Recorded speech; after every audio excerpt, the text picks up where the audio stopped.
जवाब नहीं, दीजिए गंगा जरा जमुनी और सारिका भाईचारे के चश्मे से पासवान, देखिए। ये हिंदू मुस्लिम के चश्मे से आप क्यों देखने की कोशिश कर रहे हैं?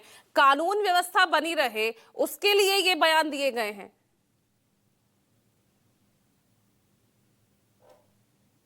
अनम्यूट कीजिए सारिका। नहीं, बिल्कुल मेरा अनम्यूट है। हाँ बोलिए बोलिए। मेरी आवाज जा रही है? हेलो। हाँ बोलिए सारिका जी।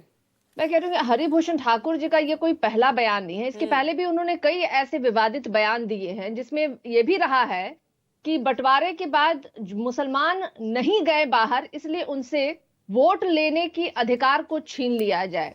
इतना ही नहीं, उन्होंने एक बार ये भी कहा था कि जिनको डर लगता है वो अफगानिस्तान चले जाए। और ये भी कहा था तीसरा में बयान उन्होंने कि यहाँ के मुसलमान जो है ना वो तालिबानी सोच के हैं।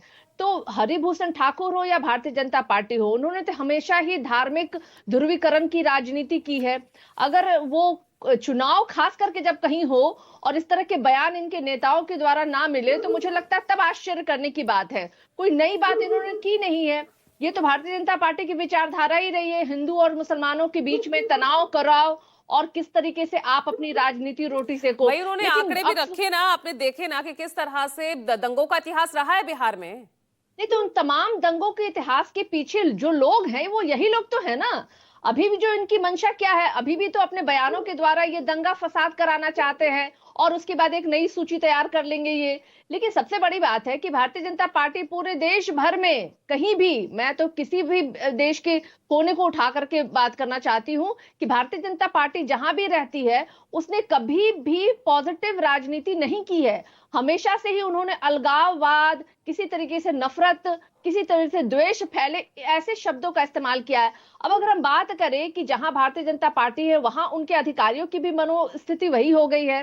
जिस तरीके से यूपी में जिस सीओ ने आज कल पीसी करके जिस तरह का भर्सन उन्होंने इस्तेमाल किया, और उन्होंने तो बिल्कुल पॉइंट आउट किया, बिल्कुल अंडरलाइन में करना चाहूंगी कि उन्होंने कहा कि 52 बार रमजान आता है और 1 बार होली आता है। तो ये बात तो कौशल कांत भी कह रहे हैं।